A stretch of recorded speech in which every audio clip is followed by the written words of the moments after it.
તો નમસ્તે વિદ્યાર્થી મિત્રો, તમારા બધાનું હાર્દિક સ્વાગત છે જીપી ઓફિશિયલ યુટ્યુબ ચેનલ પર. તો મિત્રો, ગ્રામ સેવકની મોટી ભરતી છે જાહેર કરવામાં આવેલી છે. ફોર્મ શરૂ થઈ ગયા છે. મહિલા અને પુરુષ બંને માટે ભરતી છે. તો એમાં મિત્રો ઘણા મિત્રોને પેલી વાત તો આપણે બધી ડિટેલની વાત તો કરીશું, પરંતુ ઘણાને એ નથી ખબર કે ભાઈ જિલ્લા પ્રમાણે છે કેટલી જગ્યા છે. જિલ્લા પ્રમાણે કેટલી જગ્યા છે એ ખબર જ નથી કે ભાઈ, જેથી કરીને ખબર પડી શકે એને કયા જિલ્લામાં ફોર્મ ભરવું. લાયકાત ડિપ્લોમા અને ગ્રેજ્યુએશન રાખેલું છે. બાકી ઉંમર, પગાર અને સિલેક્શન પ્રોસેસ, સિલેબસ એ બધી વાત આપણે વિડીયોમાં આગળ કરીશું. પેલા ચેનલ પર નવા હોય તો સબસ્ક્રાઇબ કરી લેજો. વિડીયો બધા મિત્રો સુધી ભાઈ શેર કરી દેજો, જેથી કરીને પણ ખબર પડે કે ભાઈ ગ્રામ સેવકની ભરતી છે હાલ આવી ગઈ છે. ફોર્મ ભરવાના પણ મિત્રોના શરૂ છે. તો ઘણા મિત્રો એમ કે ભાઈ કંઈ પરિપત્ર હોય તો બતાવો, તો અમને ખબર પડે કે ભરતી આવે કે નહીં. આ પરિપત્ર તમારી સામે છે ભાઈ. ગુજરાત પસંદગી છે, પંચાયત સેવા પસંદગી મંડળ છે, એના દ્વારા મિત્રો અહીંયા પરિપત્ર છે જાહેર કરેલું છે. તમે અહીંયા જોઈ શકો છો કે ભાઈ ટોટલ પેલા તો પશુધન નિરીક્ષક છે એ 112 જગ્યા પર ભરતી છે, અને ગ્રામ સેવકની ટોટલ 500 જગ્યા ઉપર છે. એ સીધી ભરતી જેવી ઉમેદવારોની પસંદગી છે એ કરવામાં આવશે. મિત્રો અહીંયા લખેલું છે, તમારી સામે ભાઈ લખેલું છે, સીધી ભરતીથી ઉમેદવારોની પસંદગી કરવામાં આવશે. એટલે હવે તમે સિલેબસ શું હોય તો હમણાં હું તમને આગળ જણાવીશ આ વિડીયોમાં. બાકી 16/4/2026 થી ફોર્મ ભરવાની શરૂઆત થઈ ગઈ છે. 5મા મહિનાની 7 તારીખ સુધી એના ફોર્મ ભરાશે. એ ફોર્મ ભરવાની શરૂઆત ક્યારની થઈ ગઈ છે. જો ફોર્મ ભરવું હોય તો ઓજસની સાઇટ તમારા માટે આપેલી જ છે, એના પર ફોર્મ ભરી દેજો. પરંતુ ફોર્મ ભરતા પહેલા તમારે લાયકાત અને પગાર ને બધું જાણવું જ જોઈએ. તો એના માટે પહેલા અહીંયા તમે એ જાણી લો. તો પહેલા હું તમને છે કેટેગરી પ્રમાણે જગ્યા જણાવી દઉં, પછી હું તમને જણાવીશ જિલ્લા પ્રમાણે કેટલી જગ્યાઓ છે. તો ભાઈ આપણે મેઇન વાત છે ભાઈ ગ્રામ સેવકની. તો ગ્રામ સેવકની વાત કરીશું. પહેલા નંબરની જે પણ અહીંયા ભરતીની જાહેરાત છે 112 જગ્યા વાળી, એની આપણે વાત નથી કરી. જો તમારે જનરલ કેટેગરીમાં સિલેક્શન જોતું હોય તો મિત્રો એની 264 જગ્યાઓ છે. ઓકે. બાકી ઈડબ્લ્યુએસ કેટેગરી વાળી જગ્યા છે 47. પછી મિત્રો તમે અહીંયા જોઈ શકો કે ભાઈ એસસીબીસી ની જગ્યા 70 છે, અનુસૂચિત જાતિની જગ્યા 18 છે, એસટી ની 110 છે, સોરી મિત્રો 101. સૌથી વધારે આવે સામાન્ય એટલે આપણે જનરલ ની, એના પછી આવશે એસટી કેટેગરી. બાકી જે પણ શું કહેવાય કે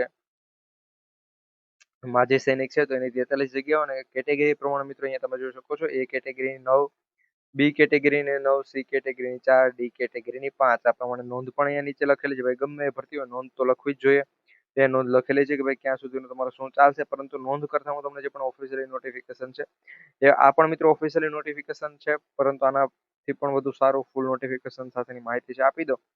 એના પહેલા એક રિક્વેસ્ટ કે ભાઈ જો હજુ સુધી GP official YouTube channel subscribe નથી કરી તો ચેનલ સબસ્ક્રાઇબ કરી બેલ નોટિફિકેશન ઓલ ઉપર સેટ કરી દેજો.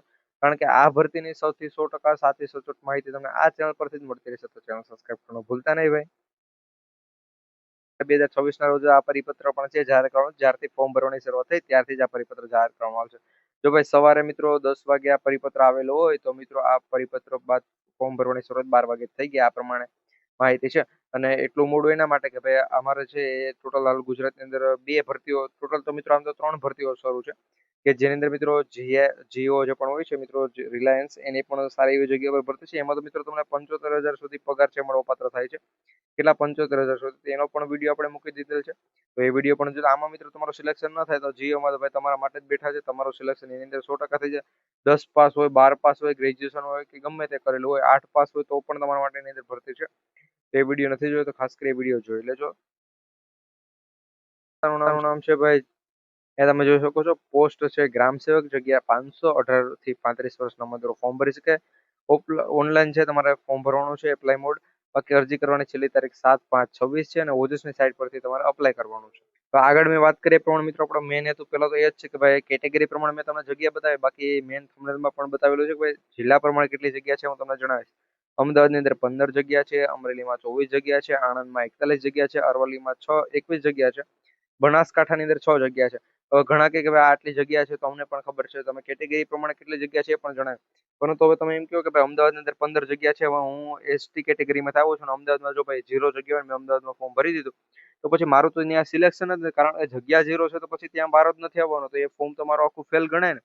તો હવે તમે જરા કે જણાવી દો કે ભાઈ અમદાવાદની અંદર કઈ કેટેગરીની કેટલી જગ્યા છે. તો ભાઈ એ હું તમને જણાવી દઈશ. તો એના માટે આપણે આ GP official YouTube channel subscribe કરવાની છે. અને પછી તમારે છે કોમેન્ટ કરવાનું. જો મિત્રો એસસી કેટેગરી વાળા ઉમેદવારો હોય તો એસસી લખજો, એસટી વાળા જે પણ હોય એસટી લખજો, ઓબીસી વાળા હોય તો ઓબીસી લખજો, એસીબીસી.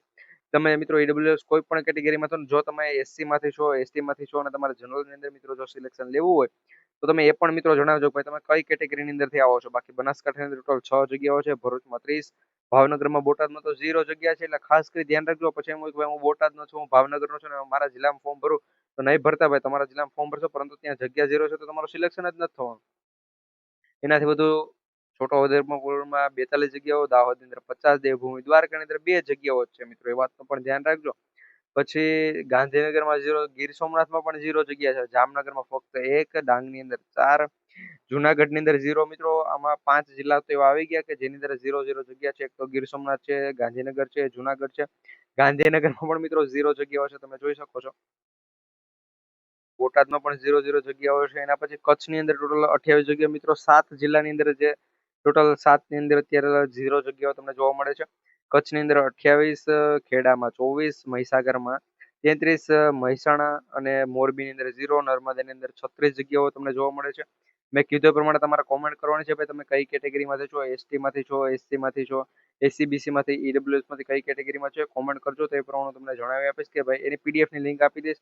તો આપણે 7 જગ્યાઓ તો હતી, 7 ને મિત્રો ટોટલ 10 જગ્યાઓ, સોરી મિત્રો 10 જિલ્લાઓ થઈ ગયા છે કે જ્યાં જ્યાં તમને 0 જગ્યાઓ છે જોવા મળે છે. અહીંયા તો હજુ 3 આવી ગયા છે. નર્મદાની અંદર 36, નવસારીમાં 1, પંચમહાલમાં 10, પાટણની અંદર 0, પોરબંદરમાં 0 અને રાજકોટમાં પણ 0 જગ્યાઓ તમને જોવા મળે છે. એના પછી વાત કરીએ સાબરકાંઠાની અંદર 23 જગ્યાઓ તમને જોવા મળશે, 70 જગ્યાઓ તમને સુરતમાં, સુરેન્દ્રનગરમાં 6 જગ્યાઓ, તાપીની અંદર ટોટલ 11 જિલ્લાઓ થઈ ગયા છે કે જેની અંદર 0 જગ્યા છે તમને જોવા મળે છે.